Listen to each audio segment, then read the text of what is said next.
Hailing frequencies open. Welcome back to Trek Retrek here on Geek the F Out. I am Captain Johnny. And I'm Ensign Kayla. I don't know why I did that. I am Captain Johnny. We're back from shore leave. We're going to get back into the groove here. Yes. We missed y'all. Thanks for giving us a little break there. It's been a nice little break, but excited to be back to talk about this episode, especially this episode. Yes. Should we get right into it? Yeah. This is The Trouble with Tribbles. TVGuide.com says, Kirk, assigned to protect a grain shipment, finds that he has trouble with tribbles, balls of purring fluff that live on grain and are incredibly prolific. Yeah, prolific. Like, imagine every time you ate, you also spat out a baby. Multiple babies. Multiple babies. Like 10. A litter of up to 10 babies. Like exponential growth of babies. But yeah, let's get into it. So this episode starts off with Kirk and Spock quiz Chekhov about Sherman's planet and the Klingon involvement / the peace treaty when Uhura FaceTimes them saying that they've picked up on a distress call from Deep Space Station K7. And the Enterprise comes up on the space station when it looks like nothing is wrong. So Kirk calls the ship, and the manager, Mr. Lurie, says it's best if they come on board to check out the issue because, you know, they're like, there's nothing wrong. Why did you call us? This is like the most important distress call. And Kirk and Spock beam on board. They meet Mr. Lurie and Nils Barris, who is in charge of developing Sherman's planet, as well as his assistant, Arne Darvin. And Barris and Darvin explain that the station is transporting a special hybrid of wheat and rye. I'm not going to try to pronounce it. To Sherman's planet, since it is the only kind that can grow there, and they think that the Klingons might sabotage it. So they want someone to protect it. And Kirk is like, this is dumb. Like, this is why you called us on this distress call. But you know, Kirk obliges, and he contacts Uhura and tells him to send 2 security officers over, but you know, Barris and Darvin aren't really happy with that. They're like, no, this is really important, the planet needs it. And like, you know, there's this peace treaty, and they're trying to decide who gets the planet, the Klingons or Starfleet, or the Federation, right? Yeah. Starfleet and the Federation are same. Basically the same. Yeah. Starfleet is like the Federation's like space exploration arm. Yeah. And so the crew has been instructed to do shore leave. Uhura and Chekhov come on board and go to a bar where there's a man, which we find out later is Cyrano Jones. And he gave me Mud vibes off the bat. That's what I was going to say. Like, this should have been just Mud. Like, it should have just been Harry Mudd in this role, I feel.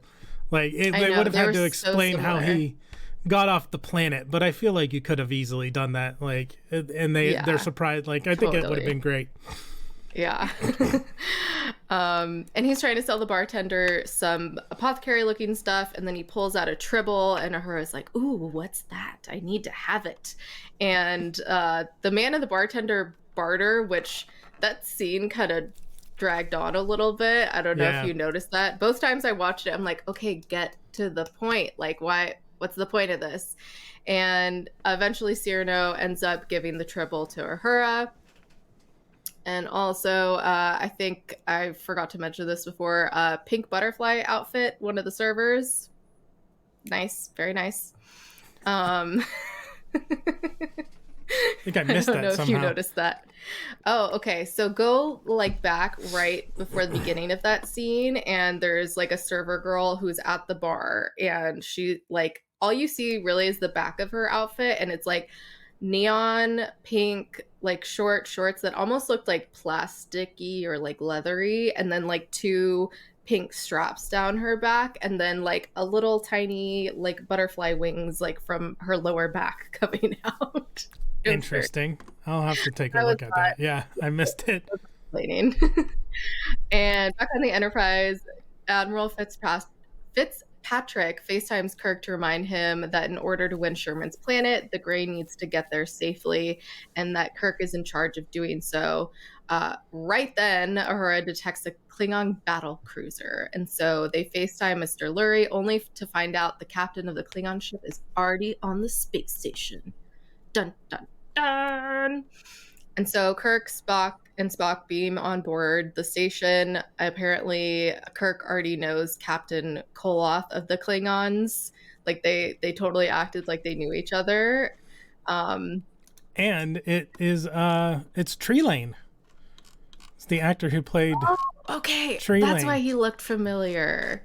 Yep, it's William Campbell. Okay. And he wants rights to do shore leave on the planet, and Kirk and Koloth kind of negotiate, and he says, 12 Klingons to 1 Starfleet security guard at a time. Meanwhile, on the Enterprise, Kirk comes upon Uhura and the crew, who are admiring the Tribbles, who have now multiplied into a dozen or so, and crewmen start taking them for themselves. And Mr. Lurie is upset that the Klingons are on board, and Kirk pretty much tells him to deal with it. He's like, sorry, I don't know what to tell you. They're on board. And he goes to see Bones for his headache, only to find that that the Tribbles have already multiplied as well there. And Kirk instructs Scotty to go on shore leave, even though he doesn't want to, and be careful. Like, Scotty, like, does he just always want to do work all the time? It seems like that's what he enjoys. Yeah. I found that funny. And Cyrano tries to sell more of the Tribbles in the bar area, but this one drunk Klingon dude talks loudly about not liking Earthers, but he likes Kirk, but also insults him. Mm-hmm. And Chekhov is starting to get upset, and Scotty's like, no, don't worry about it. But then the Klingon dude starts to insult the Enterprise and calls it garbage. And that's when Scotty is like, oh, hell no, and punches him. Scotty cannot forgive an insult against the Enterprise. Yeah, like, person, sure, fine. Inanimate object, fuck you. Let's go. Well, the Enterprise in particular is like Scotty's baby. Like, he loves that ship. Yeah, what's that? That's true. I was just questioning my usage of an object, I guess. Yeah. Fuck Kirk. Yeah, who gives a shit about Kirk? But the Enterprise? My captain. Not my baby. And Scotty punches him, and a whole fight ensues between the Enterprise crew and the Klingons. I felt like this fight was a little too long. It was. I was about to say that too. The fight went, like, the bartering went on too long. The fight definitely went on a little too long too. There was some amusing stuff in the fight with, like, Cyrano getting drinks and, like, walking around and avoiding. But overall, I think it dragged on a little bit. Yeah, definitely. But yeah, I just thought it was so funny that this is what did it for Scotty to start the fight. Yeah. And I said about Cyrano, I was like, he is a mood, just like getting drinks and watching this fight. Like, hit me. I just want to people watch. And Kirk cancels shore leave for both ships. He lines up his men and interrogates them on who started the fight. And I had to say, Chekhov, his bruise makeup just looked so bad. Also, you don't bruise that quickly right away. Like, if it just happened. Yeah. And Kirk has Scotty stay behind, and Scotty admits he threw the first punch after they insulted the Enterprise, and he's proud of it too. Which Kirk was like, really, bro? Yeah, because Scotty tells him, like, they insulted you, and I told him no. Mm-hmm. And then they insulted and told him no. Well, and then he insulted the Enterprise, and Kirk's like, but they insulted me, and you didn't do anything? Yeah. Like, the hell? You're supposed to be my friend. And so Spock and Bones are taking care of the Tribbles, which Spock is very suspicious of them. And Bones tells Spock that he likes the Tribbles more than Spock, to which Spock says they have one redeeming characteristic, that they don't talk too much. And Bones is like, okay, asshole. I just like always love the insults they throw and like their banter and wit towards each other. It's so good. Let's see. Kirk goes on the bridge and accidentally sits on a Tribble, realizing that they're really starting to take over the ship. And so he calls on Bones to come up, and Bones says they're born pregnant and bisexual, reproducing at will. And I thought a line was funny there, but I'll save it for later. And Spock says that they're eating everything and they get nothing back. And Uhura's like, no, they love you. They love you back. I was like, aw, Uhura, that would be me. And so they beam down and interrogate Cyrano Jones, but learn nothing. Barris and Darvin come in and are mad at Kirk. They think Cyrano is a Klingon agent, but Spock has cleared him and Kirk doesn't believe him. Cup Watch 2024. Back on the Enterprise, Kirk and Spock try to get food in cafeteria, and the Tribbles have completely taken over. And Scotty comes in and says that they're in the machinery and the vents, which worries Kirk that they could get in the grain on the space station. And so they beam onto the space station, check the storage compartments, and sure enough, when he opens them up, they dump all over him. Which I've definitely seen this picture / clip before of Kirk being completely engulfed in the Tribbles. And Spock estimates that there's about 1 million of them now, which I'm like, holy shit. They really just like constantly be fucking, like not even fucking, just spitting them out. Yep. And Barris blames Kirk, and it was so funny in this scene. Like, you could tell that someone was up there just like throwing Tribbles, and there was one that just like threw it straight at Kirk's head, like really hard. Like, it wasn't just a fall, like it was a throw. And I saw that and I was just dying. It was so good. And they realized that a lot of the Tribbles are dead, probably from the grain. And also Kirk just looked so annoyed in this scene. Like, I really liked his acting of being annoyed. I feel like we don't see that a lot in terms of his range of emotions, and I just thought he did a good job, and it was pretty comical as well. And Captain Koloff tells Kirk that he owes him an apology, and Kirk realizes that the Tribbles don't like Klingons, but they don't like Darvin. So Bones investigates him, and he turns out to be a Klingon, and the grain was poisoned. Darvin admits to poisoning it, and Barris has the guards arrest him. So had a little secret agent in there. And Kirk tells Koloff he has 6 hours to get his ship out of Federation territory. And Kirk and Spock take Cyrano to bar where Tribbles have taken over the bartender.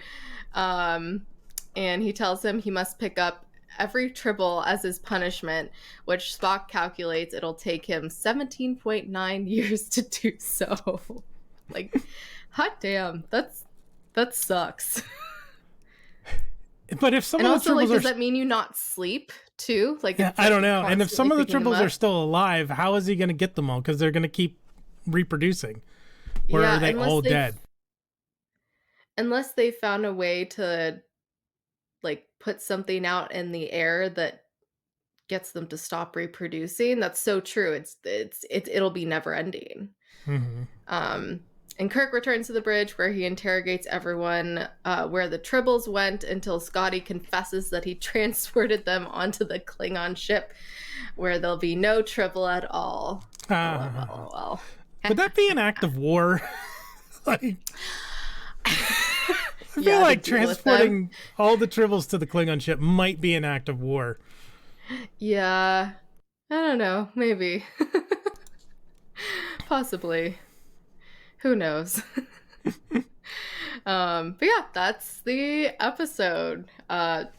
Very funny, quirky one. I really enjoyed it. It was a grand old time. And also, like, yeah, like I said before, I feel like that picture / clip of Kirk being taken over by Tribbles, I've definitely seen that before. So it was cool to be like, I know what that is now. Yeah, I would be surprised. Yeah, I would be surprised if you hadn't seen that at all. Mm-hmm. At some point. What did you think of the episode, rewatching it? I enjoy it. Like I said, the only thing that, like, the bartering goes on a little too long and the fight goes on a little too long, but otherwise I think it's solid from front to back. There was one other instance of cups earlier before there was. Yeah, before they go into before they beam over to the office. Like, it's my note right before, it's Tree Lane. It's right before he tells them that the Klingons are there. And then the only other note I have is when Scotty and Chekhov and that other crewman are in the bar right before the fight, I called it an alcoholic dick measuring contest. So they're talking about, yeah, pretty much, vodka versus whiskey and all this. That's so true. I feel like Chekhov has got to talk about something, either being Russia or how Russia's better, at least once an episode. Yep. Mm-hmm. For sure. Which, you know, I feel like would be very interesting for the time, considering the Cold War. Mm-hmm. Like, I wonder how people felt about that, watching him as a character back then, you know? Yeah, I'm not even sure, because it was so long before even I was born. And it was in a whole different place in the 80s. We talked about it a little bit. It was during our Stranger Things coverage where, oh yes, Mike's dad is like, we're patriots, and I was like, that was a big thing, like, to be against the Soviets and everything during the Cold War. Like, it was a big deal. Yeah. So yeah, I don't know. I'm not sure I don't think the Cold War was, I don't know. I haven't read up on the history of it. I don't know what the state of it was in the 60s, if it was just kind of one of those things that it's just there, or if it was as, like, U.S. versus Russia as it was in the 80s. But yeah, it is interesting. Yeah. I'll have to ask my dad what it was like at the time. Anyways, but yeah, very entertaining episode. Yeah, very iconic. Love those furry little Tribbles. They're so cute. Yeah, and I felt like it still had a good plot to it, and the only thing I would say is, like, the plot twist of, like, you know, there being a, like, spy. I don't know. It felt like it was very, like, quick at the end. Yeah, it's just like oh, just the kind of came out of nowhere. Yeah, like, the Tribbles can tell who's a Klingon. Like, I thought that was a cool concept of using the Tribbles to find who it was, but also, yeah, it was just like, oh, found him. Okay, done. That's it. But the rest of it, like, you know, just dealing with the Tribbles and, you know, finding out that they got into the grain and then realizing that they died, like, that was all, like, good plot stuff, I thought. Yeah. So what are some of your favorite lines and moments from this episode?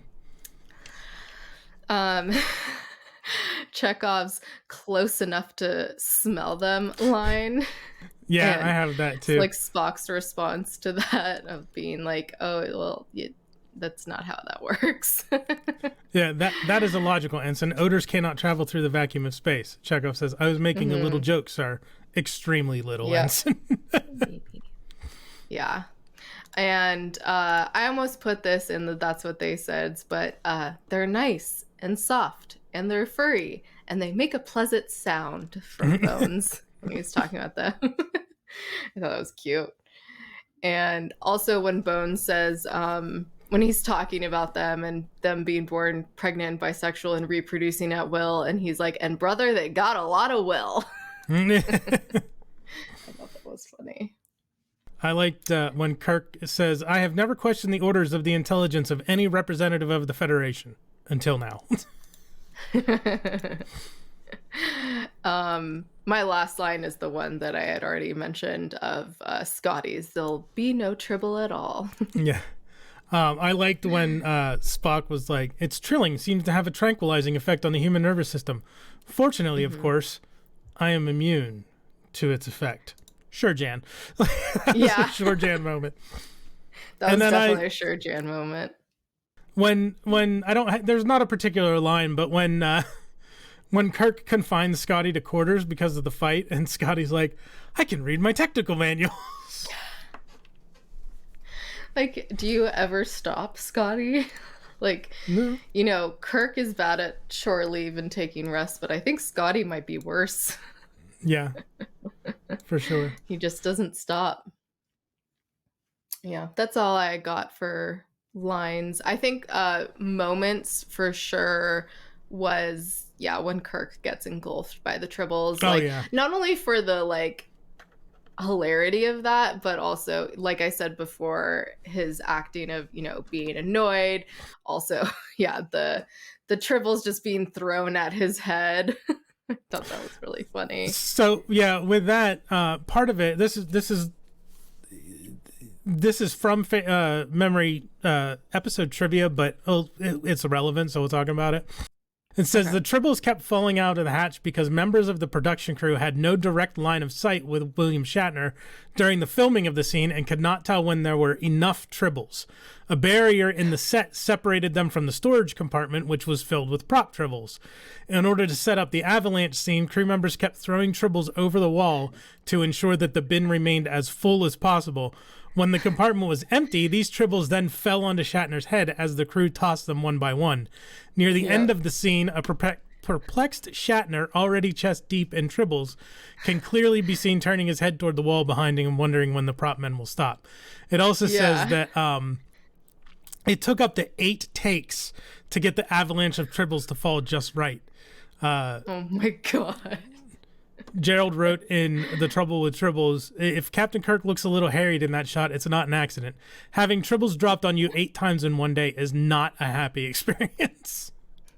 I could imagine that would be a lot, but also they're like cute and fluffy, so not. And I can't imagine they're like each not particular heavy. One can't be too heavy, right? Like I know like stuffed animals, right? Yeah, they have to be like plush. Getting buried in them probably is like all that. The weight builds comforting. Up, but like a hug. Yeah, just like a warm Tribble hug. That's funny. I love how that's. I mean, it's. I thought that maybe they could see him, but I guess it makes more sense that they couldn't see him and they were just like tossing them over, not purposely trying to just chuck him at his head.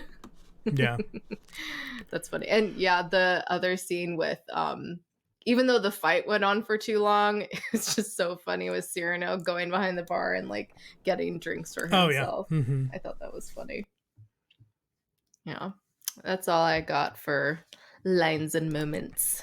All right, well then that will bring us to That's What They Said. All right. Do you want to go? Sure, I can go first. Okay. Which was, I actually didn't realize this was on here. It was the line from Spock. Extremely little, Ensign. They are most efficient.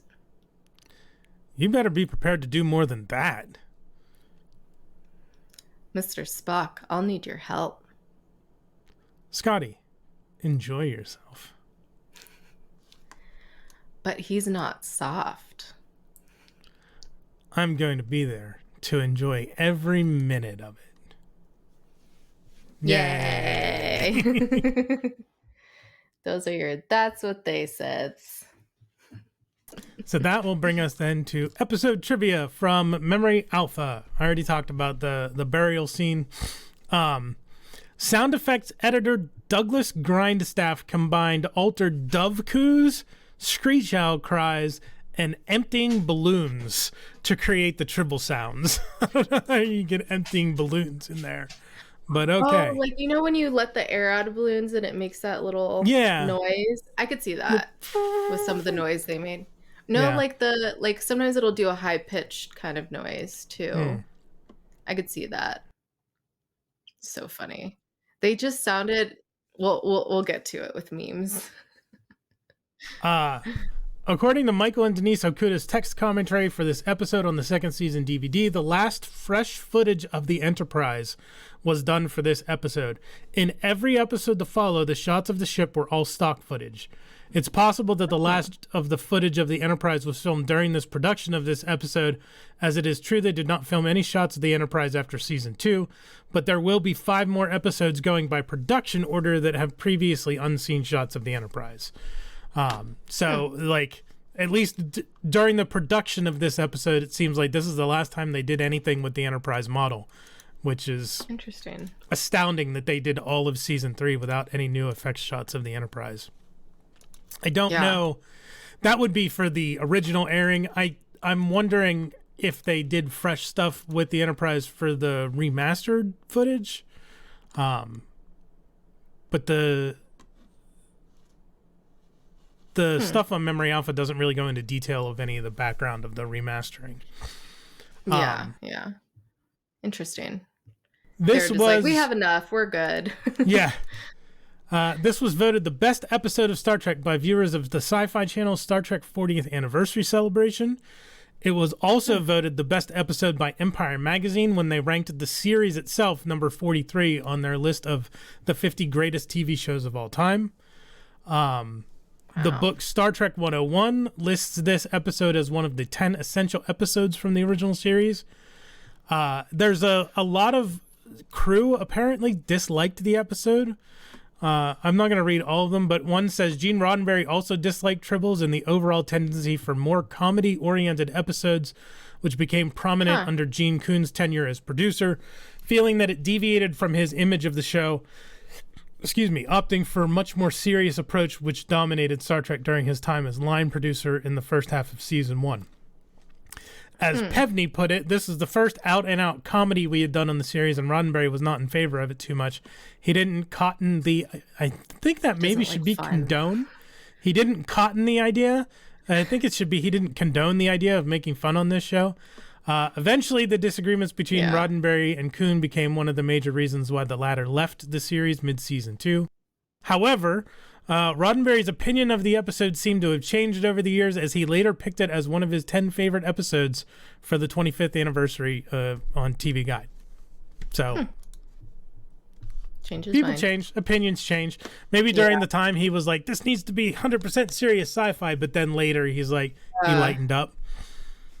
Probably. People tend to do that as they age. Well, depends. Yeah, it's interesting because... watching Strange New Worlds, there's definitely like funny antics in it, and I think with anything serious, like it's really, first of all, it's like hard to be serious all the time. Yeah. And also I feel like it still needs some kind of comedic relief to it.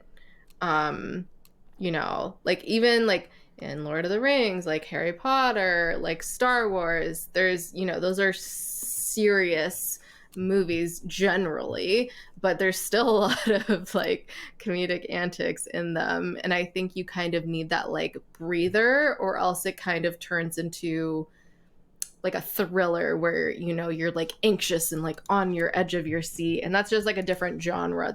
That's not what this is. So I think it works well, and especially in a like serialized show like this, where you kind of need that break from the serious episodes. And obviously there's comedy within each episode, but I think having an episode like this is kind of like a breath of fresh air in a sense.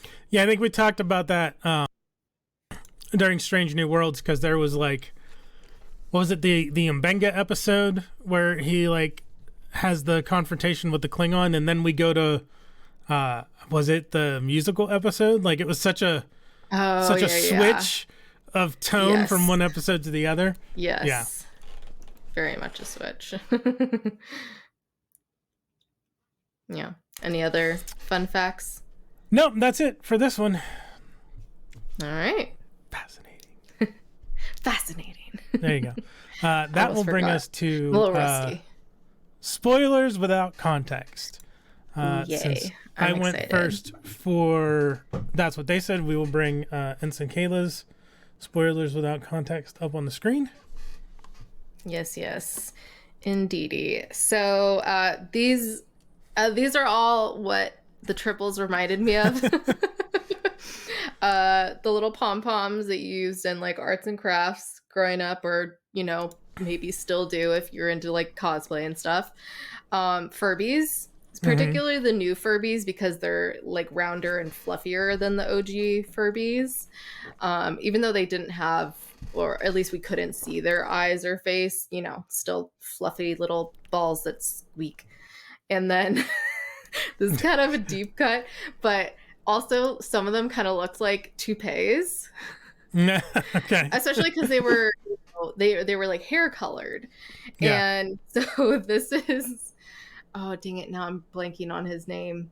The uncle from Christmas Vacation, and he has a toupee that's like super obvious, and it like comes off when he's taking off his hat when he comes in the house. So yeah, that's why I put him, because he has a toupee. And then Chuzzle. This game, I fucking loved this game. Have you ever heard of this, Johnny? I think I've heard of it, but I don't think I've ever played it. It must have been a website. I don't think it was like a Microsoft game. I think it was like a website you had to go to play. It makes me like, it looks like it just gives me Club Pogo vibes. I don't know what like that is. It was a website that had all sorts of different games. Huh, maybe it was something like that. There was a bunch of different games, but I'm pretty sure I played this in like high school or maybe junior high or something. And yeah, I fucking loved this game. And yeah, you would pretty much like connect the colors and they would make similar noises to the Tribbles. And like when you connected them and explode, and like from what I remember, I think you had to like keep connecting colors, and they like once they got to a certain number, they would explode and something like that. And yeah, I just remember loving that game. And it was so funny because when I watched this episode, I'm like, they remind me of something, like especially the sound. And finally, when I watched it the second time, I was like, oh my God, there was that game. And so I couldn't remember the game, but I searched like fuzzy ball game, which could have been very different. Oh, yes, it says it was PopCap Games. Oh, okay. PopCap Games was a website too. Yeah, I remember PopCap Games. Yeah. Chuzzle 2 is available on the App Store and Chuzzle Deluxe on Steam. Don't get me started. I already got into a Farmville-like game recently, which I got into Farmville late in the game, when like after everyone was into it, whenever that was. And I kept getting ads for it when I played my Dots game, and I finally downloaded it, and it has taken over my life. I love my little farm.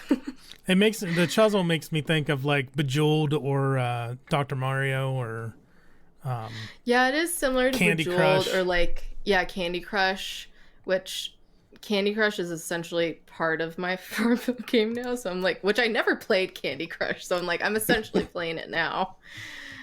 Anyways, so yeah, right. Those are my memes. Well done, very good. Thank you. We'll bring my excited spoilers to hear yours without context up on the screen. Cream of wheat because of the grain, the quadritriticale, which you wouldn't say it, but I will. I had to look at the spelling of it. I think you still said it wrong. It's either quadritriticale or quadritriticale. I don't recall. I haven't. Oh, okay. It's been a while since I watched the episode. No, I think you did say it right. Just kidding. Ignore me. The bar fight for just the barroom brawl for the fight in the thing. Okay. Got it. I had to do Cyrano de Bergerac because of Cyrano Jones. Like, it just kept hearing Cyrano's name, and that's why I thought of it. Got it. And then guinea pigs, because guinea pigs are like real life Tribbles. Yeah, so cute. And they make adorable noise. Sounds. Yep, they do. Mm-hmm. I've taken care of some before. They're pretty stinking cute. I had a pet guinea pig once. She was adorable. All right.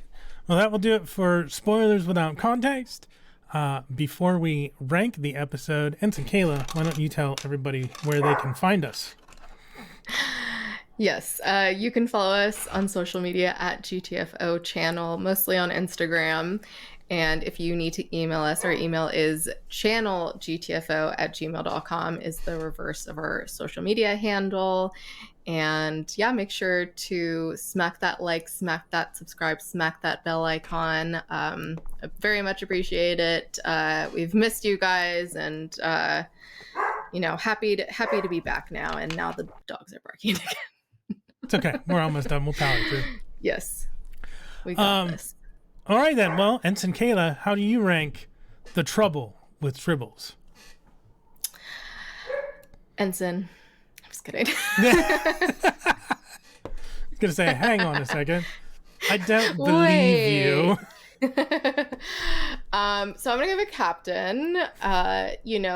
Not just because it's iconic, but it was funny. It had a pretty good plot to it, and yeah, like I thought, like we talked about before, it was pretty solid start to finish. There were a couple parts where I was like, with the scenes being too long, and then the plot kind of wrapping up really quickly, I guess is the best way of putting it. But other than that, like I thought it was great, especially for like compared to all the episodes we've watched so far. And yeah, like it was really good. A lot of fun, a lot of hilarity, like fairly good acting. Yeah, like I think maybe if it wasn't so iconic, I would maybe lean more Commander. But I don't know, like even so, it's still like I would still watch it. It's funny. Like if you want a good classic funny Star Trek episode, it's good. It's good for that. What about you? I think iconic episode, it's an iconic episode for a reason. And that reason is that it's a great episode. Like I said, the multiple different times it's been ranked as the best episode of the original series. I don't know if I would say it's the best. I can't think off the top of my head of one that I feel like is a better episode yet. But it's maybe up there. What was the second to last episode of season 1? That one I think you really liked. It was like the last two. Like you liked the second to last, and I think I liked the last one. Let me go back to the list of... That's the only thing I can think of off the top of my head. City on the Edge of Forever was the second to last. And then Operation Annihilate was the final one. I mean, but nothing beats the alternative factor. Totally. If we're talking about big old piles of shit, nothing beats the alternative factor. You tell him, Johnny. Because that's what that was. A steaming pile of dog duty. I'm ranking it Captain too. The Trouble with Tribbles, not the alternative factor. I figured. Yeah, no. The alternative factor was dishonorably discharged from Starfleet. No, Captain. Really? Across the board, like it for a reason. Like I said, bunch of different places rank it as the best episode. It's always in top 10 lists. It's Captain. Solid Captain. Indeed. If you were gonna tell people to watch one and only one episode of the original series, this is definitely a candidate for it, right? Like, yeah, I can see that. So our next episode will be The Gamesters of Triskelion. IMDb.com says, Kirk, Uhura, and Chekhov are trapped on a planet where abducted aliens are enslaved and trained to perform as gladiators for the amusement of bored, faceless aliens. They kind of give it away. Yeah, they do. I mean, not how they get out of it, but yeah. I mean, TVGuide.com is not much better, but we'll read that one next time. Well, thanks everyone for joining us. It's been a grand old time. Once again, smack that like, smack that subscribe, smack that bell icon. Let's see if I can remember what I say now. Until next time, peace and long life. Live long and prosper. Bye.